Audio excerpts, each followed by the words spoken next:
Yan, yung kamatis ko. Tumayo naman kayo, mga ano. Yan. Ito yung aking farm. Charot!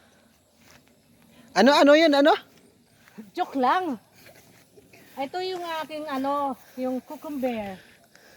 Dito yung mga ano, organic tomato. Yan. Diba? Oh, ito. Yan, guys. Okay. Dito lang yan, matatagpuan sa Babatngon Lake. Oh, kita mo? Dwarfs. Dwarf yan, dwarf.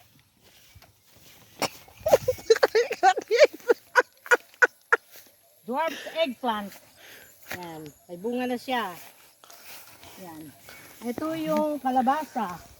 Ito yung mga talong. Okay? Dito tayo sa papaya. Okay, ito na naman yung ating papaya. Ayan, dito tayo. Nakita nyo guys, oh. Farm ng papaya. Ito na yung binibenta ko. Ayan. Oh. Diba? Oh, yan. Ang laki. Oh, dito. Ito sila. Ganon ka. Tapos ito, dito, dinidiligan pa to. Ito, dinidilagan yan. O, di ba? Maganda. Mga, ano na to, ilang years na to, pero sige lang, harvest pa. Ayan, ito. Itong ganito, red lady papaya, pwede na to, matamis na to, guys. Di ba? Ito, matamis na. So, pakita ko lang sa inyo, guys, gano, ito yung kulay niya talaga, oh.